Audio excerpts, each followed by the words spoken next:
Good morning. ये हमारा जो टॉपिक है ये हमारी कंसेप्ट्स एंड वैल्यूएशन सब्जेक्ट का लास्ट टॉपिक्स हैं। ठीक है, ये दो इसमें टॉपिक्स बचे हुए थे। एक तो प्राइस अर्निंग रेशियो है और एक और कंसेप्ट है जो आगे हम डिस्कस करेंगे। तो ये दोनों हम कवर कर लेते हैं। 2 बार से आप लोग का क्लास शेड्यूल करा, बट एनी हाउ आप लोग शायद अटेंड नहीं कर पाए क्लास किसी वजह से। तो इसमें हम लोग ध्यान देते हैं। सबसे पहले हम स्टार्ट करते हैं इसको। This is price earning ratio, यानी P upon E ratio. P for price, E for earnings. ठीक है, प्राइस किस चीज़ का होगा? बेसिकली प्राइस किस चीज़ का हम बात कर रहे हैं, क्योंकि शेयर्स की। शेयर्स क्या हैं? कौन से शेयर्स की बात कर रहे हैं हम? इक्विटी शेयर्स की बात कर रहे हैं। इक्विटी शेयर्स जो हैं वो ऑर्डिनरी शेयर्स होते हैं। ऑर्डिनरी शेयर्स का जो भी मार्केट प्राइस है वो प्राइस, और अर्निंग पर शेयर, यानी जो भी शेयर हमने परचेज़ कर रखा है उस पर हमें जितना भी अर्निंग हमको हो रही है, अगर हम प्राइस को अर्निंग से डिवाइड कर देंगे तो जो रेशियो आता है, उस रेशियो के बेसिस पर हम इस बात को जज कर सकते हैं कि हमको ये शेयर रखना चाहिए या नहीं रखना चाहिए, या परचेज़ करना चाहिए कोई शेयर या नहीं करना चाहिए। ठीक है, तो बहुत सिंपल सा है ये, इसमें कुछ भी टिपिकल नहीं है। तो प्राइस अर्निंग रेशियो में आप देख सकते हैं कि सिंपल ये ई पी एस एस यहाँ से देख सकते हैं। ये सामने हाईलाइट मैंने कर रखा है। Price earning ratio P upon E ratio is equals to market price of a share M P S upon earning per share. ठीक है, और वैल्यू ऑफ कॉमन स्टॉक क्या हो जाएगी यहाँ से? वैल्यू ऑफ कॉमन स्टॉक मतलब वही market price of a share. तो ऊपर वाले फॉर्मूले में देख लिया हम लोग। मार्केट प्राइस ऑफ शेयर को हम क्या अगर लिखना चाहें अलग से तो क्या होगा? अर्निंग पर शेयर, यहाँ डिनोमिनेटर से उधर जाकर मल्टीप्लाई हो जाएगा। तो देखिए E P S earning per share into P E ratio हो जाएगा। That is value of common stock. और ई पी एस अगर हमको निकालना पड़े अर्निंग पर शेयर, तो सिंपल ये है कि जो भी प्रॉफिट हमको होता है टैक्स के बाद, उसमें से हम प्रेफरेंस डिविडेंड, यानी प्रेफरेंस शेयर होल्डर्स का जो डिविडेंड है उसको सब्ट्रैक्ट कर देंगे और total number of equity share से डिवाइड कर देंगे। तो हमारा क्या निकल आएगा? इक्विटी पर शेयर निकल आएगा। क्योंकि देखिए प्रॉफिट जो होता है, प्रॉफिट में जितने भी खर्चे हैं, जो भी टैक्सेस हैं, उसको सबसे पहले माइनस करा। माइनस करने के बाद जो है फिर सबसे पहला हिस्सा जो होता है वो प्रेफरेंस शेयर होल्डर्स का होता है, तो उसको भी माइनस कर देंगे। उसको माइनस करने के बाद अब जो कुछ बचेगा वो किसका बचेगा? वो इक्विटी शेयर होल्डर्स का बचेगा। तो इसलिए जो भी बचेगा उसको डिवाइड किससे करेंगे? नंबर ऑफ इक्विटी शेयर्स से, ताकि हमारा पर शेयर जो है वो अर्निंग पर शेयर निकल आए, एक शेयर पे कितनी अर्निंग हो रही है। ठीक है, तो ग्रोथ प्रॉस्पेक्ट्स कहाँ पर ज़्यादा होते हैं? जब हम देखते हैं कि हमारे डिविडेंड जो हैं वो लार्जर हों, और जब डिविडेंड हमारे ज़्यादा होंगे तो ऑटोमेटिकली हमारा जो पी रेशियो है, यानी पी रेशियो कैसा होना चाहिए? पी रेशियो ज़्यादा होना चाहिए। पी रेशियो ज़्यादा होना चाहिए। अगर पी रेशियो ज़्यादा है तो इसका मतलब उससे ज़्यादा बेनिफिट हमको मिलेगा। पी रेशियो अगर कम है तो ये चांसेस हैं कि उसमें रिस्क ज़्यादा होगा। ठीक है, देन हम लोग ये देखते हैं कि अच्छा एक चीज़ और है जो ये देखिए ऊपर वाले पैराग्राफ में नीचे की जो लाइंस मैंने हाईलाइट करी है, ज़रूरी नहीं है कि कहीं पर पी रेशियो ज़्यादा हो तो वो अच्छा परफॉर्मर ही होगा वो शेयर। इसका रीज़न ये भी हो सकता है क्योंकि भाई अर्निंग पर शेयर जो होती है ना वो ज़्यादा होनी चाहिए। अर्निंग पर शेयर ज़्यादा होनी चाहिए, बट अगर अर्निंग पर शेयर कम हो जाएगी तब भी पी रेशियो ज़्यादा हो जाएगा। क्यों? क्योंकि ये डिनोमिनेटर में डिनोमिनेटर आप जितना छोटा करते चले जाएंगे उतना ही वैल्यू बढ़ती चली जाती है रेशियो की।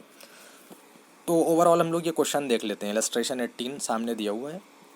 कोई कंपनी है वाई लिमिटेड, उसका पैट जो है, प्रॉफिट आफ्टर टैक्स जो है वो कितना है? 10 लाख रुपीज़ है। इक्विटी शेयर कैपिटल कितना है? ₹20 ईच। और कितने हैं इक्विटी शेयर कैपिटल? ₹20 ईच है, और 50 लाख है इक्विटी शेयर कैपिटल इनकी टोटल 50 लाख है। ठीक है, प्राइस अर्निंग रेशियो कितना है? 15.5 है, पी बाई ई रेशियो जिसको हम कहते हैं। तो अब यहाँ पर से देखिए कैसे सॉल्व करा। इक्विटी शेयर कैपिटल मतलब क्या हुआ? वही प्रॉफिट आफ्टर टैक्स को हमने उसमें से क्या माइनस करा? प्रेफरेंस शेयर होल्डर्स को माइनस कर दिया हमने। ठीक है, प्रेफरेंस शेयर होल्डर्स का जो भी वो डिविडेंड है उसको माइनस करा।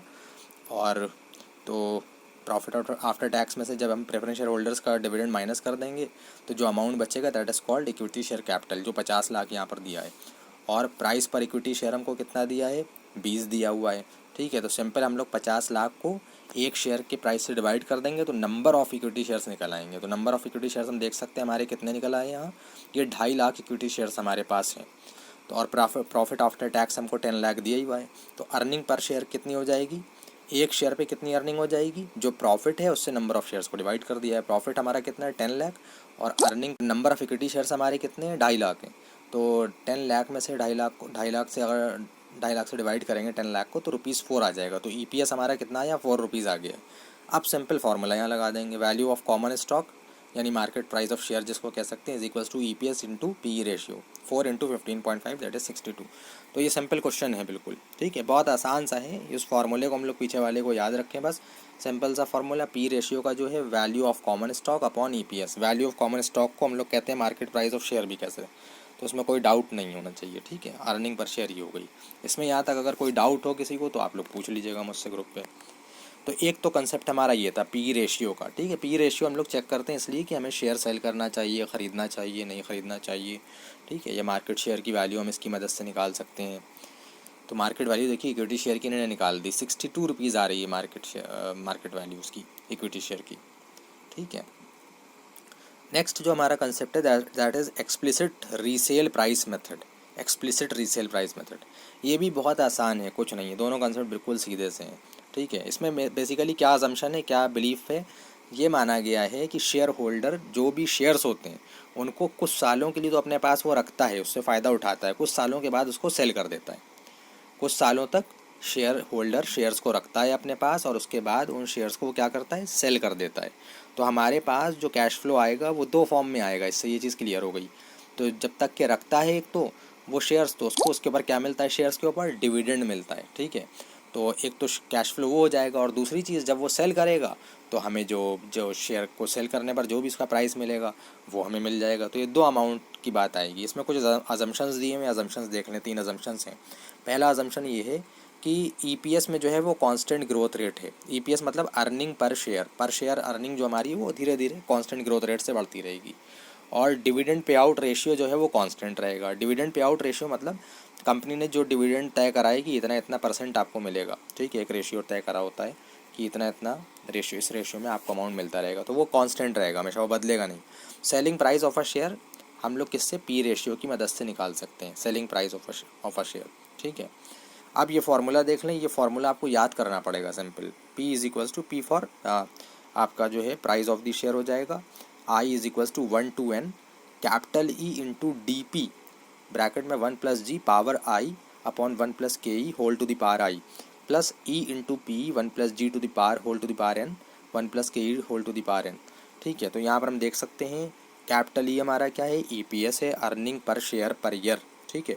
और DP क्या है, डिविडेंड पे आउट है, रेशियो जो दिया होगा। और G हमारा क्या है, G हमारा ग्रोथ रेट है इन EPS। और KE required rate of return है, हम सबको पता है। N क्या है, expected holding period. N small n क्या है, जब तक के वो शेयर रखेगा अपने पास जितने सालों के लिए, ठीक है। ये फार्मूला बस ध्यान में रखना है, इसी फार्मूला बेस्ड क्वेश्चंस होंगे एक्सप्लिसिट रीसेल प्राइस मेथड में, कुछ अलग नहीं होना है। ये एक क्वेश्चन है उसका दिया हुआ है, देख लेते हैं हम लोग। क्या दिया है, एक्स लिमिटेड कंपनी कोई है, उसकी current earning per share EPS कितना है, 6 रुपीज़ है and is expected to grow at the rate of 5% every year. 5% every year यानी कि G दिया है, ग्रोथ रेट उसका दिया हुआ है। The firm maintains dividend pay out देखिए DP दे दिया आपको, डिविडेंड पे आउट रेशियो 60% है। And investor expecting a rate of return of 15%, ये KE दे दिया आपको। By the share with the intention of keeping it for 3 years, small n दे दिया आपको, 3 साल तक वो होल्ड करेगा शेयर्स को, ठीक है। Which he expects to sell the share at a P ratio of 12, P ratio भी दे दिया 12 आपको। Find the value of it share, देखिए बिल्कुल आसान है, P यहाँ से हम निकाल सकते हैं।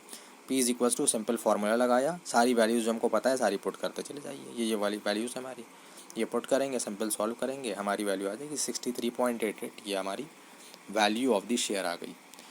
तो यहाँ पर आकर के ये आपका 4th यूनिट का ये लास्ट टॉपिक्स थे दोनों, ये दोनों